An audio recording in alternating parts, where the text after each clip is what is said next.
यद् विद्यावशाद्विश्वं दृश्यते रसनाहिवत् यद् विद्यया च तद्धान्यस्तं वन्दे पुरुषोत्तमम्। ध्यातः स्मृतः पूजितो वासुतः प्रणमीतोऽपि वा स्वपदं यो ददाति शस्तं वन्दे पुरुषोत्तमम्। वंदे लोक तिलकं सात्वतवारता विभूषणं अमर कृत्युत्सारणं प्रबुद्धं लोक जीवनं प्रणय प्रमत्तयाग दीपनं वंदे जीवन जीवनं सत्पुरुषं।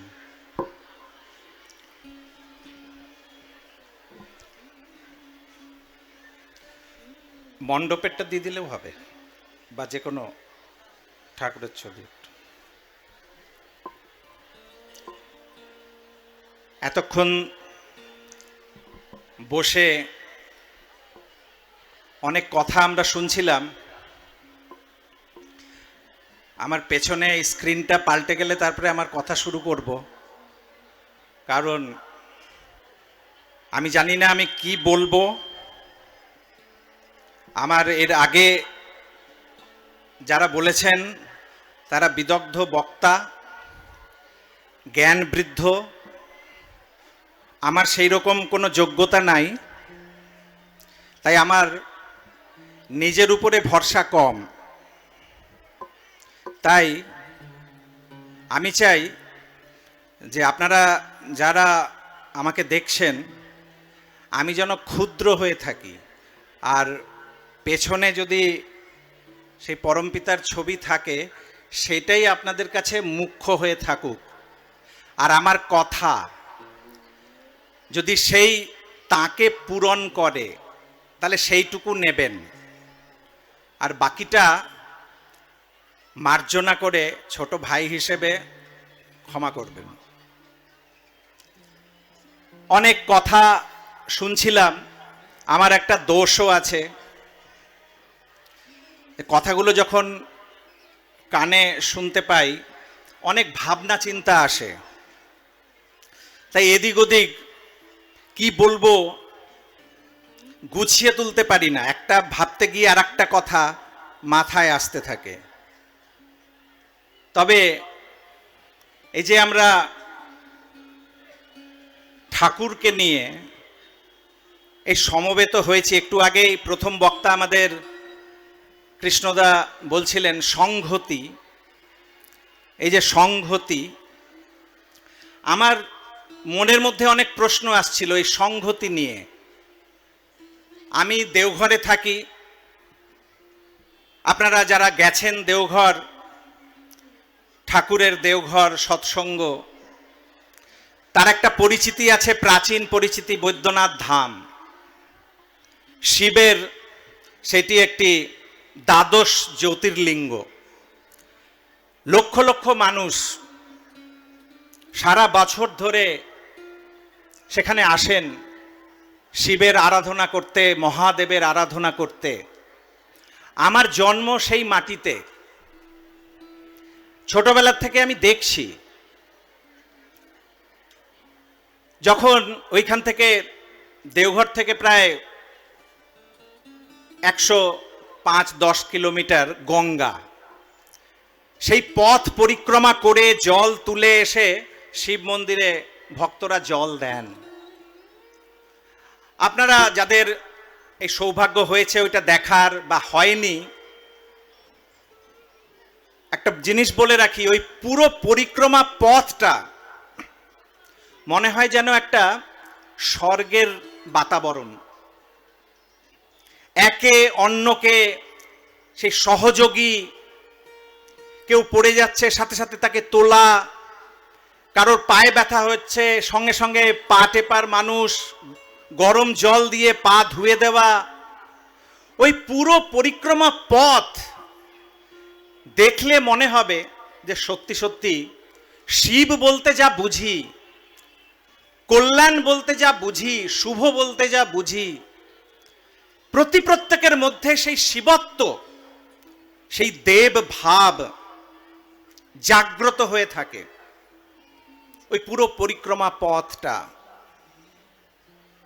কিন্তু যখন ওই জল নিয়ে এসে এত পরিশ্রম করে এত কৃচ্ছ সাধন করে তারপরে যখন জল দেওয়া হয় শিবের মন্দিরে, দেবার পরে যখন বেরোন এই দেবতাগণ সব ওইখান থেকে বাইরে, কেউ হয়তো যোশীডি স্টেশন যাচ্ছেন ট্রেন ধরতে, কেউ বাস ধরছে, কেউ আরো অন্য সাধনে, এই বেরোনোর পর যদি একটাই উদাহরণ, যে যোশীডি স্টেশনে যদি দেখা যায় ট্রেনে ওঠা নিয়ে মারামারি, ধাক্কা ধাক্কি, একটা ইঞ্চ জায়গা কেউ কাউকে দিতে চায় না। মনে আমার ছোটবেলা থেকে এই প্রশ্ন, যে সমস্ত দেবতাগণরা ঢোকেন মন্দিরে, কিন্তু সেই মন্দির থেকে যখন বেরোন তখন এই রাক্ষস হয়ে যান কি করে? আর এই স্বভাব নিয়েই ট্রেন ধরে তারপরে বাড়ি যাচ্ছি, বাড়িতে তারপরে বউয়ের সাথে বনে না, সন্তান নিজের মনের মতন চলছে, দোকানে যাচ্ছি, কর্মক্ষেত্রে যাচ্ছি, ব্যবসা করছি, বাণিজ্য করছি, এই দেবত্ব, এই দেব ভাব আর কোথাও খুঁজে পাই না। যে সংহতির কথা বলে গেলেন, আজকে সত্যি আমরা এই মাঠে দূর দূরান্ত কোথার থেকে না এসছি, কত কষ্ট করেই এসছি, খুব সহজ জীবন নয়। বাড়িতে থাকলে খাওয়া দাওয়া, বিছানা, আরাম সেই তো ছিলাম। তাহলে এই কষ্ট সাধন করে, এই কৃচ্ছ সাধন করে আমরা সেই একজনকেই তো কেন্দ্র করে এসছি, এখানে সমবেত হয়েছি, সংহতও হয়েছি। যদি আনন্দবাজারে এখন যদি প্রসাদ কমে যায়, তাতেও হয়তো কারোর মনোমালিন্য হবে না, ঠিক আছে একটু মুড়ি না হয় খেয়ে নেব, আর একজন তো পেয়েছে প্রসাদ, হয়তো বসার জন্য চেয়ার পায়নি, আরেকজন বসে আছে, ঠিক আছে তুমি বসো। এই সমস্ত সহযোগিতা আছে এই মাঠে। আমরা যখন বাড়ি যাব, এই গেট থেকে যখন বেরোবো, এই রাস্তা দিয়ে যাব, তাহলে এই সংহতি, এই ভালো লাগা নিয়ে যাবার কোনো কৌটো নিয়ে এসছি কি, কোনো ব্যাগ, যাতে করে এই ভাব আমি বাড়ি নিয়ে যেতে পারি, আমি যেখানেই যাই সেখানে আমার সাথে যেন এটা ক্যারি অন হয়, সেই কোনো সাধন। পেছনে আপনাদের অনেক প্রশ্ন এসছে না, যে এই পেছনে ঠাকুরের ছবি কেন? ঠাকুর শব্দটা আমরা ঠাকুর বলি কেন? আমরা কিন্তু সহজভাবে পরম প্রেমময়, এগুলো সব ফর্মাল কথা, এটা আমার হৃদয়ের কথা না। যখনই মাইকের সামনে দাঁড়ালাম, সবাই আমাকে তাকাচ্ছে, তখন সহজ কথাটাও একটু অসহজ হয়েই বলছি, কিন্তু যখন কষ্টে পড়ছি, বিপদে পড়ছি, ভালো লাগছে না, তখন কি মুখ থেকে বেরোয়? কি পরম দয়াল, পরম প্রেমময় শ্রী শ্রী ঠাকুর তুমি আমাকে বাঁচাও, ঠাকুর তুমি আমাকে বাঁচাও, ঠাকুর আমি আর পারছি না। সহজ কথা, এই ঠাকুর, ভগবান ঈশ্বর আমাকে বাঁচাও সেটাও বলি না, ঠাকুর বাঁচাও। কেন বলি? এই ঠাকুর কথার মধ্যেই লুকিয়ে আছে। ঠাকুর মানে, ঠাকুর মানে হচ্ছেন যিনি ঠোকর দেন, ঠোক্কর দেন। আমি আমার অনেক স্বপ্ন, আমি আমার অনেক কিছু ভাবনা চিন্তা নিয়ে ঠাকুরের কাছে আসি, আর তিনি এক ঝটকায় সমস্ত স্বপ্ন, সমস্ত ভাবনা চিন্তা চূর্ণ বিচূর্ণ করে দেন। তিনি করেন না। আমার যদি সমস্ত আমার স্বপ্ন, আমার ভাবনা চিন্তা যদি তার সংস্পর্শে, তার শ্রীচরণে এসে যদি চূর্ণ বিচূর্ণ হয়, তাহলেই তিনি ঠাকুর। ভালো লাগা, আমার চাকরি হয়ে গেছে, আমার রোগ ছিল মুক্ত হয়ে গেছি, আমার নানা রকম সমস্যা ছিল ভালো হয়ে গেছি, এই গুড গুড ফিলিং ঠাকুর নাই। প্রত্যেকটা মুহূর্তে আমি এখানে বসে বসে যে কথাগুলো শুনছিলাম, আমার প্রত্যেকটা মুহূর্তে আমি ধাক্কা খাচ্ছিলাম, আর আমি তাই দিশেহারা হচ্ছিলাম যে আমি কি বলবো। কেননা এতগুলো কথা হয়ে গেছে, এখন তো বলার সময় নাই। আমাকে তো তারা ভাবিয়ে দিয়ে গেছেন, চিন্তা করতে দিয়ে গেছেন যে আমি ওই জায়গায় পৌঁছাই কি করে। হয় কি, একটি কথা, যেই কথাগুলো আমার খুব হৃদয়ের কাছের কথা, তোমার কথা হেথা কেহ তো বলে না, করে শুধু মিছে কোলাহল। সুধা সাগরের তীরেতে বসিয়া পান করে শুধু হলাহল। আমাদের সংসার, আমাদের জীবন, এই তো তার কথা কোথায়, তিনি কোথায় আমার জীবনে। ঠাকুরের একটি ঘটনা, সময় সংক্ষিপ্ত, আমি চেষ্টা করব সবকিছু গুটিয়ে বলতে পারি। আমার কথা একটু ছড়িয়ে যায়, একটার থেকে অন্য দিকে চলে যায়, আমি তাই একটা সাধন নিয়ে বসি যাতে আমার লাইনটা, পথটা ঠিক ঠিক থাকে, বেশি কথা যেন না ছড়িয়ে যায়। একটি কথা, ঘটনা ঠাকুরের জীবনের। দেওঘরে ঠাকুর আছেন, ঠাকুরের কনিষ্ঠ সন্তানের বিবাহ। আর ন্যাচুরালি আপনারা দেখবেন যারা এখানে পিতা মাতা হয়ে আছেন, ছোট সন্তানের প্রতি একটু বেশি ভালো লাগা হয় পিতা মাতার। কারণ এই ছোট সন্তান যখন আসে তখন পিতা মাতার বয়স একটু বার্ধক্যের দিকেই যায়। ছোট সন্তান যখন হয়, ম্যাচিউরিটি আসে। তো এই ছোট সন্তানের উপরে তো ঠাকুরের কনিষ্ঠ সন্তানের বিবাহ, সেই বিবাহে ঠাকুরের খুব উৎসাহ। বরযাত্রী নিয়ে তিনি ফিরছেন ঠাকুরবাড়ি আশ্রমে। বিয়ে হয়ে গেছে তার পরের দিন। ঠাকুর বারবার খোঁজ নিচ্ছেন, এই ওরা আসলো, ওরা আসলো, আর কত দূর, আর কত দূর। সবাই বলছে হ্যাঁ হ্যাঁ ঠাকুর আসছে আসছে। পুরো আশ্রমে গুরু ভাই বোন সবাই ভর্তি, মানে একটা উৎসবের সমারোহ। এদিকে সানাই বাজছে, ব্যান্ড পার্টি বাজছে, সমস্ত কিছু চারিদিকে আনন্দের উৎসব। শ্রী ঠাকুর অপেক্ষা করে আছেন। হঠাৎ একজন দৌড়ে আসলো, ঠাকুর ঢুকেছে, এসে গেছে। গেট দিয়ে গাড়ি আসছে। তারপরে সেই গাড়িটা, তখনকার দিনে ওই পার্লার অবধি চটি জুতো পরে যাওয়া হতো, তখন ওই মাটির সমস্ত রাস্তা ছিল। তো তার গাড়ি ওইখানে পার্লারের সামনে এসে দাঁড়ালো।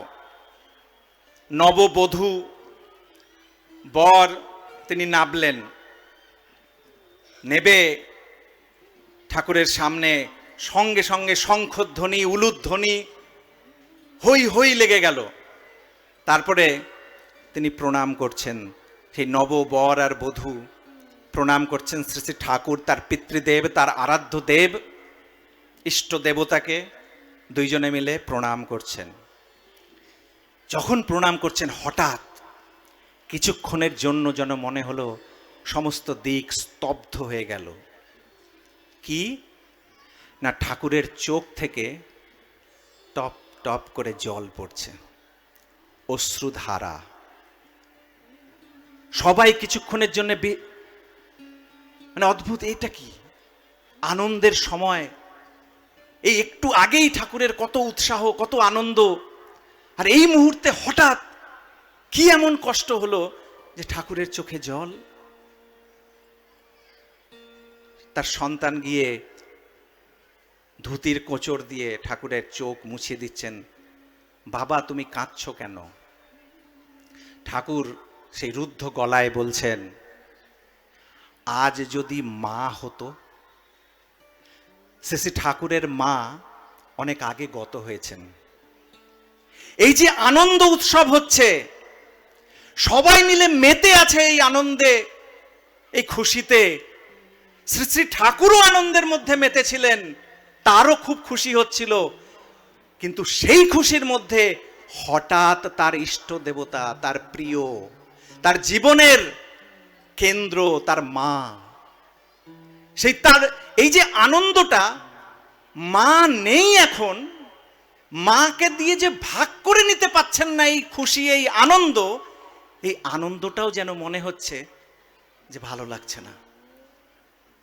একটি ঘটনা, ছোট্ট ঘটনা, হয়তো অনেকেই দেখেছেন ঘটনা, যে যার মতন করে হয়তো দেখেছেন, ভেবেছেন, কিন্তু এই ছোট্ট ঘটনাটা দিয়ে তার নিজের জীবন দিয়ে বুঝিয়ে দিলেন যে তোমার জীবনের দুঃখ হোক, সুখ হোক, আনন্দ হোক, কষ্ট হোক, ব্যথা হোক, বেদনা হোক,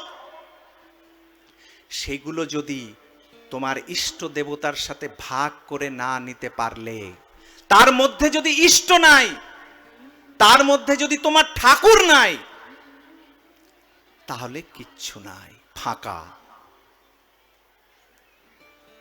ঠাকুরের আরেকটি ঘটনা, আমরা ঠাকুরের কাছে অনেক উদ্দেশ্য নিয়ে আসি।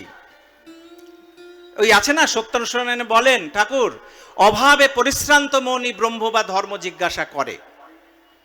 অভাবে পরিশ্রান্ত হই তো আমরা ঠাকুরের কাছে আসি, কিন্তু কিসের অভাব, কি জিনিসের অভাব যেটা আমাদেরকে টানে ঠাকুরের দিকে? তো একটা স্ত্রীর আর একটা পুরুষের যখন বিবাহ হয়, ভিখারিকে কেউ বিয়ে করে? ভিখারি মেয়েও যদি হয়, সেও কিন্তু ভিখারি বর চায় না, কেউ চায় না। সে চায় যে তার বর যেন ভালো হয়, আমি সেখানে সুখে থাকতে পারবো, খাওয়া দাওয়া কোনো কিছুর অভাব হবে না, এই কারণেই আসে। আমরাও ঠাকুরের কাছে তাই জন্যই আসি। আমরা কেউ দুঃখ করতে আসি না, আমরা কেউ বেদনা নিতে আসি না, আমরা ঠাকুরের কাছে ভালোই থাকতে আসি। কিন্তু একটা কথা আছে, একটি মেয়ে, সে একটি স্বামীকে মনোনীত করলো। সে স্বামীকে না, স্বামী একটি রাজ্যের রাজকুমার, প্রিন্স, বড় রাজকুমার, তার মানে ভবিষ্যতের রাজা। সেই রাজা হবেন, সেই রাজাকে বিয়ে করছে। আর বিয়ে করার পরে সেই রাজপ্রাসাদেই তার আগমন হয়, তার স্বামীর হাত ধরে। সে কি হবে? সে রানী হবে। এই চিন্তা, এই ভাবনা নিয়েই তার বিবাহ হলো। কিন্তু বিবাহের পরের দিনই বজ্রাপাত। কি হলো না, 14 বছরের জন্য কোথায় চলে যেতে হবে? বনবাসে, খালি পায়ে। তার স্বামী বেরিয়ে গেছে। তার কোনো দায় ছিল না, তাকে তার স্বামী বলেছেন এটা আমার দায়, তোমার নয়, তুমি প্রাসাদে থাকো। সে কিন্তু বেরিয়ে গেল, না, আমি এসছি রাজাকে বিয়ে করে, আমি এসছি রানী হতে, কিন্তু আমার স্বামী যখন বেরিয়ে গেছেন, তাহলে আমিও বেরিয়ে যাব, আমি সেই স্বামীর সাথেই সঙ্গী। আমরা পরমপিতাকে, ঠাকুরকে, ঈশ্বরকে, যাকেই ভালোবাসি না কেন, যে আদর্শকে নিয়েই চলি না কেন, এই ভাবনা যদি না আসে, এই চিন্তা যদি না আসে, তাহলে কিছুই হলো না। একটি আরেকটি ঘটনা শ্রী ঠাকুরের জীবনে। আমরা অনেক কিছু, আমরা যখন ঠাকুরের কথা বলি মানুষকে, অনেক রকম আমাদের ভাবনা চিন্তা থাকে, সেটা না পূরণ হলেই মনে কষ্ট হয়, ডেসপারেশন এসে যায়। আমরা হয়তো ঠাকুরের কথা বলছি, দীক্ষা নিল না, এই নিল না, মনে হলো যেন নিজেরও একটা মনোবেদনা হচ্ছে, আর সেই মনোবেদনায় হয়তো আমার আচরণও কিছুটা ত্রুটিপূর্ণ হয়ে উঠেছে। ঠাকুরের চোখে কি হয়, ঠাকুর কিরকম ভাবে দেখছেন? একটি কথা যেটি প্রায় এটা শুনতাম, ছোটবেলার থেকে শুনে এসেছি, যে ঠাকুরের কাজ যদি করতে হয়, তাহলে ঠাকুর যেমন ভাবে করতেন সেরকম ভাবেই করতে হবে। আমার মনোচিন্তা, আমার কল্পনা দিয়ে না, তিনি যেরকম ভাবে করেন সেই রকম ভাবেই করতে হবে। একটি ঘটনা অনেকে জানেন, সে রে হাউজারম্যান, আমেরিকান গুরু ভাই। তিনি বেরোচ্ছেন সেই যাজন কাজে, দীক্ষার কাজে, আরো পুরো টিম আছে, আরো বড় বড় স্টলওয়ার্ড, জনার্দন মুখার্জি, সেই বাগ্মী, আরো অনেক মানুষ, তারা বেরিয়ে যাচ্ছেন বাইরে কোথাও উৎসব সে হবে। ঠাকুর হঠাৎ হাউজারম্যানকে বললেন, সবাই পারমিশন নিয়ে বেরিয়েছে, যখন ঘর থেকে বেরিয়ে যাচ্ছে ঠাকুর বললেন, এই রে, রে হাউজারম্যান নাম ছিল, রে বলে ঠাকুর ডাকতেন, তোর সাথে একটা কথা, তোমার সাথে একটা কথা আছে, দাঁড়াও। সে দাঁড়িয়ে পড়েছে। এইবার সবাই চলে গেছে, ও ভাবছে ঠাকুর কিছু একটা বলবেন তারপরে যাব। ঠাকুর আবার এদিক ওদিক কোনো কথা বলছেন, তো হাউজারম্যান আবার মনে করালেন যে আগে আপনি কিছু কথা, হ্যাঁ হ্যাঁ বলছি। তা ঠাকুর আবার এদিক ওদিক কথা বলছেন। ট্রেনের টাইম হয়ে গেছে, সবাই চলে গেছে, এবার ট্রেন মিস হবে। তো প্রথম প্রথম তো ঠিক আছে, ঠাকুর বলছেন দাঁড়িয়ে আছি, এবার ট্রেন মিস হয়ে যাবে, যেতে পারবো না। আর কাজটা কার? এটা কি হাউজারম্যানের কোনো কাজ? তা না, ঠাকুরেরই অভিযানে বেরোচ্ছেন। তখন উনি আবার বলে ফেললেন যে আগে ট্রেনটা সময় হয়ে গেছে। ঠাকুর এইটা শুনে গম্ভীর হয়ে গেলেন, আর একটাই কথা বললেন যে রে আমার চাইতে আমার কাজকে বেশি ভালোবাসে, আমার চাইতে আমার কাজকে বেশি ভালোবাসে। তাহলে আমরা ঠাকুরের চাইতে বড় কিচ্ছু না। যদি ঠাকুরের কাজ করতে হয় তাহলে তিনি যেরকম ভাবে বলেছেন সেরকম ভাবেই করতে হবে। আর সেরকম ভাবে জানবো কি করে, বুঝবো কি করে যে ঠাকুর কি বলছেন, কেমন বলছেন, কোথায় বলছেন? ঠাকুর বলতেন,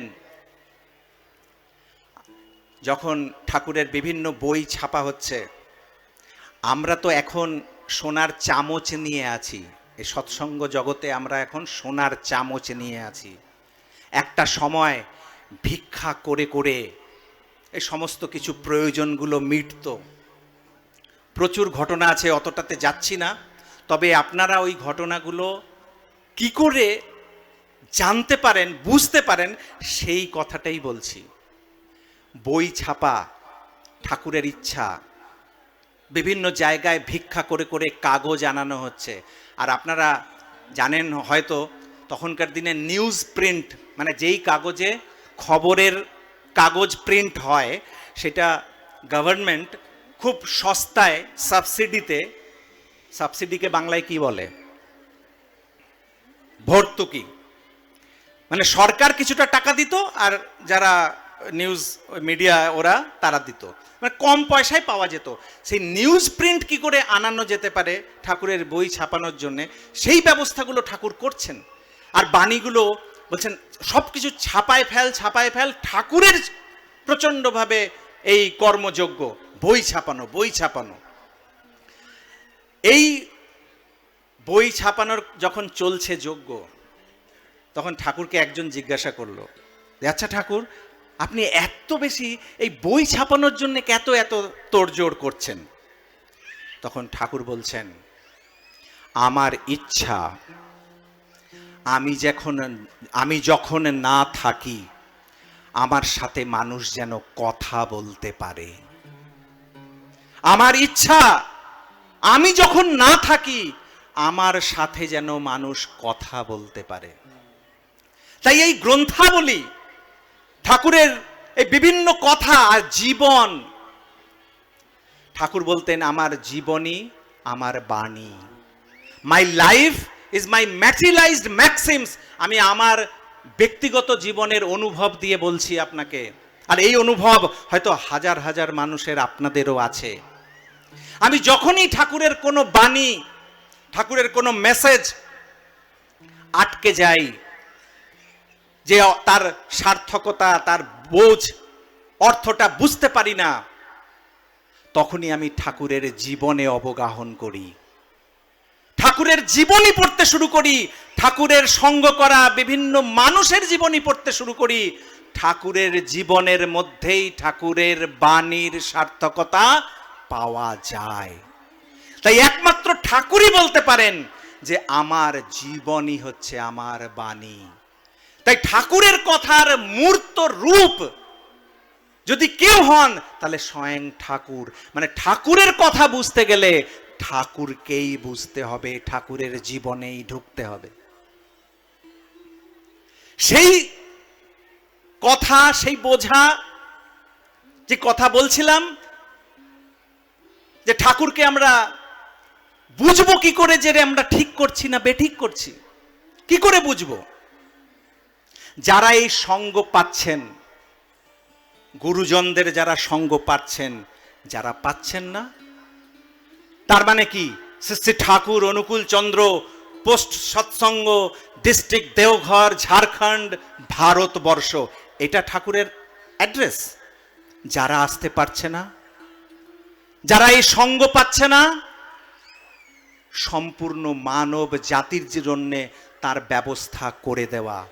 যদি আমি চাই, আমি পারি। ঘরে ঘরে তাই এই অধ্যয়ন, অধ্যাপন, এই যজন যাজনের সাথে দরকার।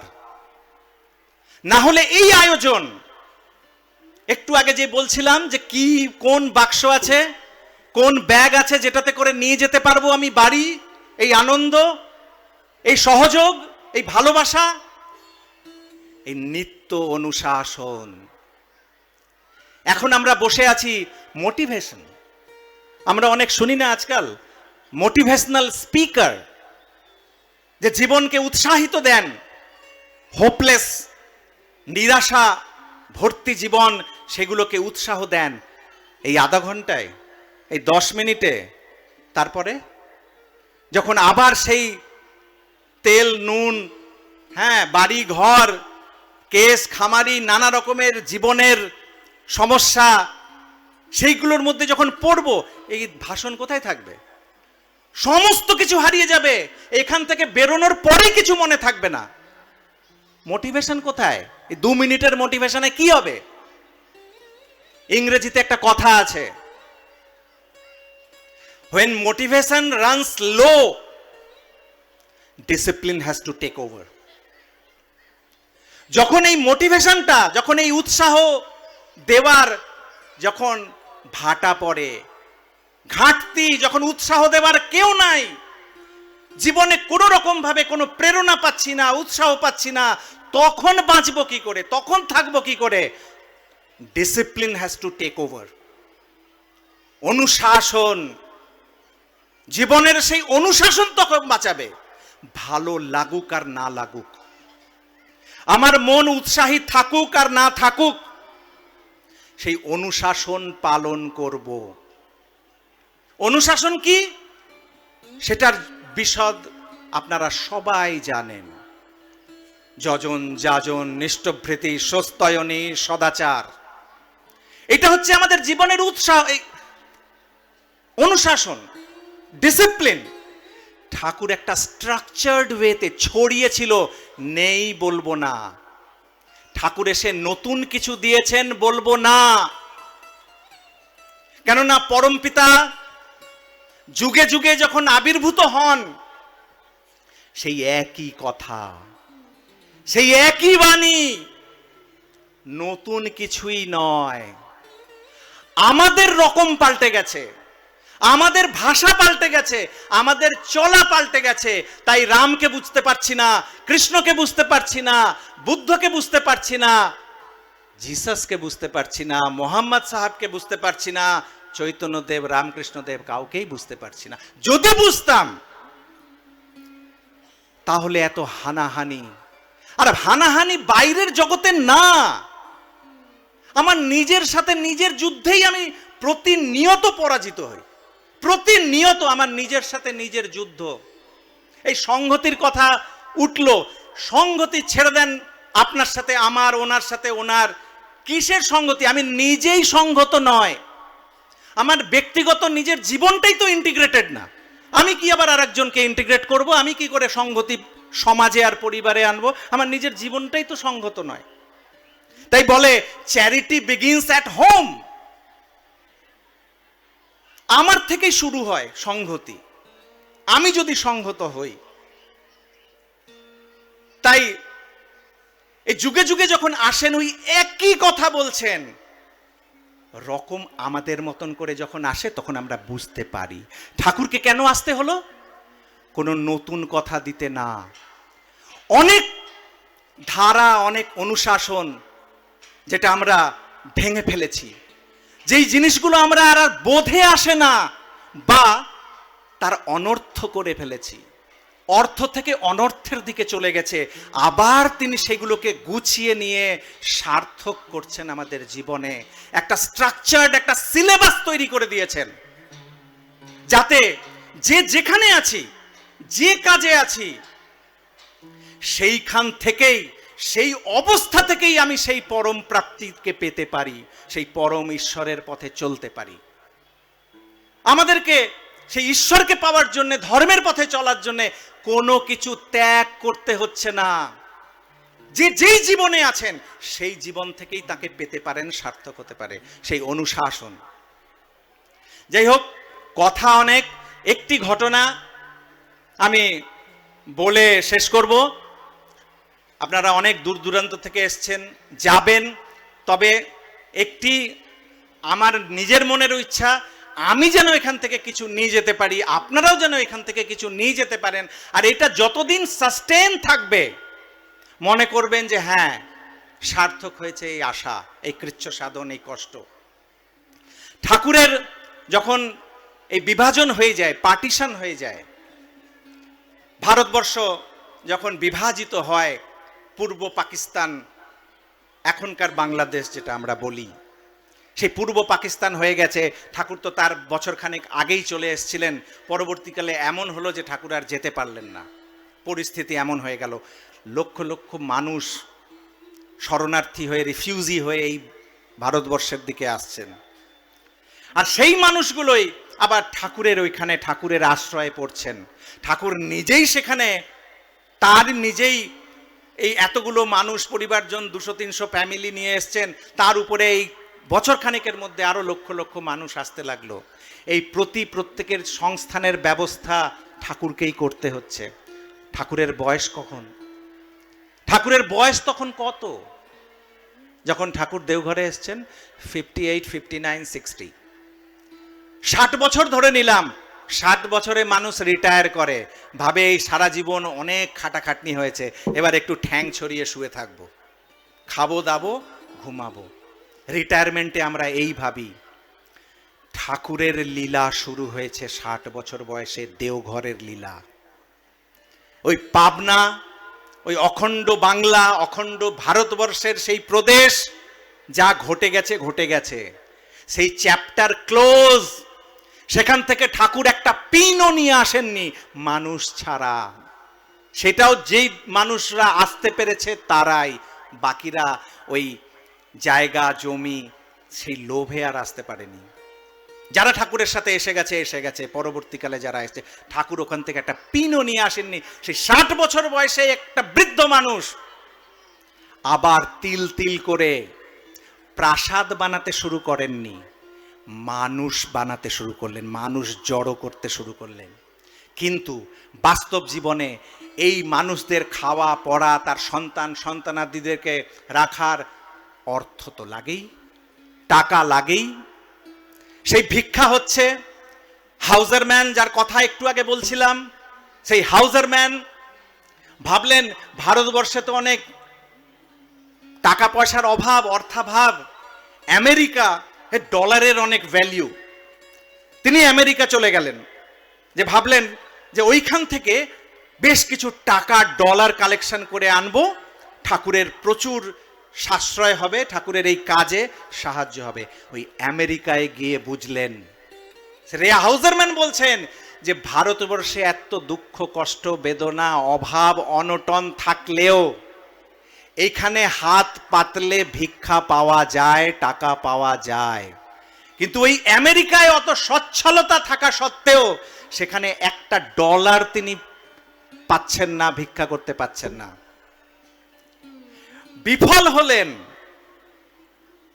আবার ফেরত আসছেন। এই ফেরত আসতে গিয়ে জার্মানিতে এয়ারপোর্টে ফ্লাইট চেঞ্জ হবে। ওই জার্মানি এয়ারপোর্টে একজনের সাথে দেখা হয়, তার নাম ছিল হেনরি। এই হেনরির সাথে দেখা হয়। আমার এই কথাটা কেন বলছি, একটু আগে জ্যোতির্ময়দা বলছিলেন ওই হেনরি কিং ইংল্যান্ডের কথা, ওই তখন ওনার কথা শুনতে শুনতে হঠাৎ আমার ওই হেনরির কথা মনে পড়লো। তাই আপনাদের সাথে শেয়ার করছি তার সাথে ঠাকুরের ঘটনা। এটা অবশ্য অন্য হেনরি, ওটা রাজা, আর এটা একটা বিজনেসম্যান, করোড়পতি, বিলিয়নিয়ার, সারা ইউরোপে তার বিজনেস আছে। হাউজারম্যানদা তাকে ঠাকুরের অনেক কথা বলে বলে বলে বলে কনভিন্স করেছেন যে এর মাধ্যমে এ যদি ঠাকুরকে ভালোবেসে ফেলে, একে যদি একটু কনভিন্স করতে পারি, তাহলে এর কাছ থেকে অনেক টাকা পাওয়া যাবে, যেটাতে ঠাকুরের কাজ হবে। এই দেখেন, ঠাকুরের কাজ আমাদের ভাবা আর ঠাকুরের ভাবা, এইটাই আমি ঘটনাটা এই কারণে বলছি যে আমরা ভাবি কি ঠাকুরের কাজ আর ঠাকুর কি ভাবেন। তো হাউজারম্যান ভাবছে যে টাকা খুব কালেকশন হয়ে গেলে এই মানুষটাকে দিয়ে যদি কিছু করানো যায় অনেক সাশ্রয় হবে। তাকে যাজন টাজন করেছেন। সেই লোকটা আবার সন্ধ্যা হয়ে গেলেই মদ খায়, আর মদ খেলেই তার সব থেকে কাছের মানুষকে গালাগালি দিতে শুরু করে। এবার 2-3 দিন ওখানে স্টে, হাউজারম্যান প্রত্যেক দিন গালাগালি খাচ্ছে। সন্ধ্যা হলেই অশ্রাব্য গালাগালি, সেই মদ খেয়ে নেশার মধ্যে। হাউজারম্যানের প্রচন্ড রাগ হচ্ছে, কিন্তু ওই একটা উদ্দেশ্য, না ঠাকুরের যদি সাশ্রয় হয়। সমস্ত সহ্য করে তার সাথে আছে। তারপরে এই বলতে বলতে যে কোনো রকমে সে সাহায্য করবে, হঠাৎ একদিন হেনরি বলছে কি, শোনো, আমি তোমাকে সাহায্য করব, কিন্তু আমার একটা শর্ত আছে। তুমি যেই মানুষটার কথা বললে, আমি সেই মানুষটার কাছে যেতে চাই, আমি তার সাথে নিজে দেখা করব, তারপরে তুমি যা চাও আমি দেব। বললেন, বাহ, খুব ভালো, তুমি তাহলে চলো। এবার তারও টিকিট হলো হাউজারম্যানের সাথে। তিনি দেওঘরে আসলেন, আশ্রমে। এই দেওঘরে আসার পর মাসখানেক ওই হেনরি ওই দেওঘর আশ্রমে ছিলেন, 1 মাসের উপরে। আর ওই পরিবেশ, তারা তো সেই ডলারের, সেখানে তো ম্যাটেরিয়ালিস্টিক ওয়ার্ল্ড, সেখানে শুধু টাকার ভাষা লোকে বোঝে। আর এখানে মানে যেটাকে বলে অযাচিত ভালোবাসা, অযাচিত সেবা, অযাচিত প্রেম, আর সর্বোপরি ঠাকুরের সাথে যে কথা হলো, তার যে ভালো লাগাটা হয়ে গেছে নেশার মতন। কোনো কিছু হলেই ঠাকুরের কাছে এসে বসে যায়। কিন্তু হাউজারম্যান বারবার ভাবছে যে টাকা কখন দেবে, টাকা কখন দেবে। হাউজারম্যানের শুধু মাথায় ঘুরছে যে এর কাছ থেকে টাকা কি করে পাবো। সে আর উচ্চ বাক্য করে না। 1 মাস থেকে গেল, খাচ্ছে পড়ছে, এখানেই সব থাকছে, আনন্দ করছে, কিন্তু টাকার কথা একবারও বলছে না। হঠাৎ একদিন সেই হেনরি বলছে হাউজারম্যানকে কি, আমার ইউরোপ থেকে একটা টেলিগ্রাম এসছে, আবার বিজনেস কনসার্নে আমাকে এখনই চলে যেতে হবে, তুমি আমার যাওয়ার ব্যবস্থা করো, আমি ফেরত যাব। হাউজারম্যানের প্রচন্ড রাগ উঠল, যেই বেটা এত দিন ধরে আমাকে পেছন পেছন ঘোরালো, এর জন্য এত গালাগালি আমি সহ্য করলাম ওর, আর আজকে হঠাৎ বলে কি না যে আমি চলে যাব, আর কিছু দিল না। এইসব মনে মনে ভাবছেন। এই ভাবতে ভাবতেই হঠাৎ তিনি বলে ফেললেন, হেনরি বলছেন, আচ্ছা শোনো, আমি যাওয়ার আগে ঠাকুরকে কিছু দিয়ে যেতে চাই, I want to give something to Thakur. হাউজারম্যানের আবার একটা ভরসা আসলো, যাক, দের আয়া দুরুস্ত আয়া, যে অন্তত দেরি হলো, কিন্তু এবারে হয়তো তার সদ্বুদ্ধি এসছে, মতি খুলেছে, হয়তো দেবে ঠাকুরকে। তখন ও জিজ্ঞেস করছে যে আমার কি দেওয়া উচিত ঠাকুরকে। তখন হাউজারম্যান বলছে, তুমি নিজেই ঠাকুরকে বলো গিয়ে যে তুমি কি দেবে। তখন লেটস গো টু ঠাকুর, তো চলো তাহলে ঠাকুরের কাছে যাই। এবার হাউজারম্যানের তো মন যে বাহ, এই মানুষটা বলেছে যে ঠাকুর কি চান, তার মানে তো এখন ঠাকুর হয়তো একটা কলোনি, শরণার্থীদের থাকার জন্য একটা ব্যবস্থা, অনেক কিছু ভেবে নিয়েছে। তার কল্পনার, তার স্বপ্নের সেই প্রাসাদ তৈরি করে ফেলেছে তাকে দিয়ে, যে এত বড় একটা কলোনি বানাবো, স্কুল হবে, সেই মানুষগুলো পড়াশোনা করবে, সব নানা রকম জিনিস। এবার সে ঠাকুরের কাছে এসছে, প্রণাম করেছে যে ঠাকুর আমি এরকমভাবে চলে যাব, কিন্তু যাওয়ার আগে আমি আপনাকে কিছু দিয়ে যেতে চাই। I want to give you something. Just tell me what you want. I will bring it to you. যে ঠাকুর আমি আপনাকে কিছু দিয়ে যেতে চাই, আপনি বলেন আপনার কি চাই, আপনার কি লাগবে, আমি সেইটা আপনাকে দেব। আপনি যা চাইবেন তাই আপনাকে দেব। হাউজারম্যান তো ভীষণ আনন্দে। ঠাকুর এই কথাটা শুনে ঠাকুরের চোখ আস্তে আস্তে জলে ভরে গেল, ঠাকুরের চোখে জল এসে গেল। আর ঠাকুর হেনরিকে বলছেন যে হেনরি, আমি যেদিন শুনবো, আমি যেদিন জানবো যে হেনরি তার শরীর আর মন নিয়ে সুখে আছে, আনন্দে আছে, I will be the richest person of this world. আমি যেদিন শুনবো যে হেনরি সুখে আছে, আনন্দে আছে, সুস্থ আছে, সুস্থ আছে, সেই দিনকে আমি পৃথিবীর সব থেকে ধনী ব্যক্তি হব। একজন ঠাকুরের কাছে দাঁড়িয়ে তার সমস্ত কিছু উজাড় করে দিতে চাইছে, আর ঠাকুরের কি চাহিদা, ঠাকুর তার কিচ্ছু লাগে না, তাকে চাইছেন তুমি ভালো থাকো। এটা শুনে হেনরির চোখেও জল, সে আর কোনো কিছু কথা বলতে পারছে না। সে প্রণাম করলো, প্রণাম করে উঠে ঠাকুরের ঘর থেকে বেরিয়ে আসলো। হাউজারম্যান আকাশ থেকে মাটিতে, তার স্বপ্ন চূর্ণ বিচূর্ণ হয়ে গেল। আগেই বলেছিলাম ঠাকুরের সাথে কোনো শর্ত করতে নেই, যে স্বপ্ন দেখব সেই স্বপ্ন চূর্ণ হবে। হলো না, ঘটনা শেষ হয়নি। মন মোড়া নিয়েই হাউজারম্যান তাকে নিয়ে কলকাতায় আসেন। কলকাতায় তখনকার দিনে এয়ারপোর্টে ওই সিঁড়ি অবধি চলে যাওয়া যেত, এয়ারপোর্টে এত সিকিউরিটি এসব ছিল না। হাউজারম্যান হেনরিকে ছাড়ার জন্য এয়ারপোর্টের ওই সিঁড়ির কাছে, তারপরে হাউজারম্যানকে হাত ধরে হেনরি বলছে যে রে, আমার অনেক দৌরাত্ম্য তুমি সহ্য করেছো, এতদিন ধরে আমার অনেক অসদাচরণ যেগুলো তুমি সহ্য সহন বহন করেছো, তার জন্য তোমাকে অশেষ ধন্যবাদ বলে তারপরে চলে যাচ্ছে। সিঁড়িতে উঠেই আবার নেমে এসছে, নেমে এসে বলছে যে কিন্তু যাওয়ার আগে তোমাকে আমি কিছু বলে যেতে চাই। হাউজারম্যানের আবার মনে হয়েছে যে হয়তো এই শেষ মুহূর্তে যাওয়ার আগে হয়তো চেক লিখে দিয়ে যাবে, হয়তো কিছু টাকা ডোনেট করে দিয়ে যাবে, যে আমি এত টাকা দিলাম তুমি যাও। হাউজারম্যানের আবার টাকা টাকা টাকা। আর হেনরি তখন নেমে এসে হাউজারম্যানকে বলছে যে জানো, আমি ছোটবেলায় প্রচুর কষ্ট করেছি, আমার ছোটবেলাতেই আমার বাবা মা মারা গেছেন, ভিক্ষা পর্যন্ত করে আমি জীবন যাপন করেছি, আমার জীবনে এত দুঃখ দেখেছি, এত কষ্ট দেখেছি, তারপরেই আমি আস্তে আস্তে আস্তে আস্তে আমার চারিদিকে এই সম্পদের ভরমার করে তুলেছি। আজকে আমার কাছে এত টাকা, আমার কাছে এত সম্পদ, যে আমি পৃথিবীতে যা চাইবো আমি তাই পেতে পারি।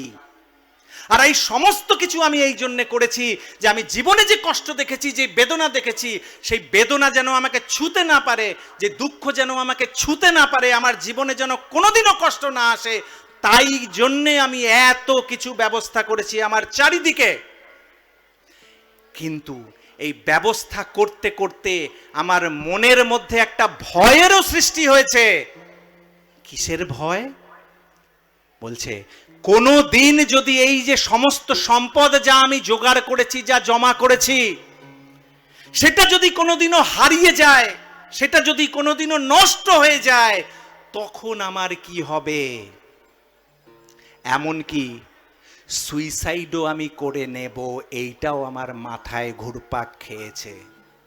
যে কোনোদিনও যদি আবার আমার জীবনে দুঃখ আসে, আমি সমস্ত কিছু হারিয়ে ফেলি জীবন থেকে, তাহলে আমি আত্মহত্যা করে নেব। এই ভাবনা নিয়েই আমি এসছিলাম। আর শ্রী শ্রী ঠাকুর সেদিনকে আসার আগে আমাকে ওরকম ভাবে বললেন যেই কথা, এখন আমি তোমাকে বলতে পারি যে আমি যদি সমস্ত কিছু জীবনে হারিয়ে ফেলি, আমি যদি কপর্দক শূন্য হয়ে যাই, আমার কাছে কোনো কিছু যদি না থাকে, এই পৃথিবীতে একটা মানুষ আছে যে আমাকে তার কাছে টেনে নেবে, জড়িয়ে ধরবে। আর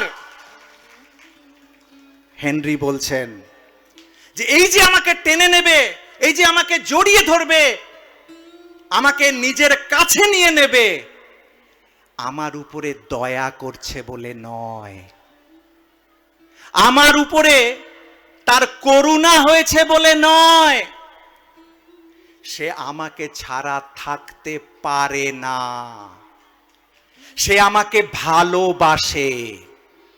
আর বলছেন এইটা আমি তার কথায় বুঝেছি, আর এই প্রেম আমি তার চোখে দেখেছি। আর হাউজারম্যান, আজকে আমি বলতে পারি তোমাকে, বুক টান টান করে জোর গলায় বলতে পারি যে আজকে আমি আর মৃত্যুকে ভয় করি না। মাম রিয়স্ব মা জহি শক্যতে চেত মৃত্যু মবলৌপয়ে মরোনা মেরোনা পারো তো মৃত্যুকে অবলুপ্ত করো। এই যে ঠাকুর এই আহ্বান দিলেন, আমরা এরকম ভাবেই মৃত্যুকে জয় করতে পারি, তার সেই প্রেমে বশীভূত হয়ে। তাই হেনরি বলছেন যে আর আমি মরাকে ভয় করি না, মৃত্যুকে। বলে হাউজারম্যানের হাত ছেড়ে তিনি উঠে গটগট করে আর হাউজারম্যানের দিকে তাকাননি, সোজা গিয়ে প্লেনে উঠে গেলেন। হাউজারম্যান বলছেন এই সমস্ত এত কিছুর পর আমার চাইতে মনে হয় হেনরি ঠাকুরকে বেশি ভালো বুঝেছে। জয়গুরু, ভালো থাকেন আপনারা সবাই ঠাকুরের এই প্রেমে, এই ভালোবাসায়। আর এই প্রেম ভালোবাসা আমাদের প্রত্যেক জীবনকে যেন আলোকিত করে, আর সেই আলোক নিয়ে, সেই প্রকাশ নিয়ে আমরা যেন আরও প্রত্যেক জীবনটাকেও আলোকিত করে তুলতে পারি। আপনারা সবাই ভালো থাকেন। জয়গুরু। বন্দে পুরুষোত্তম।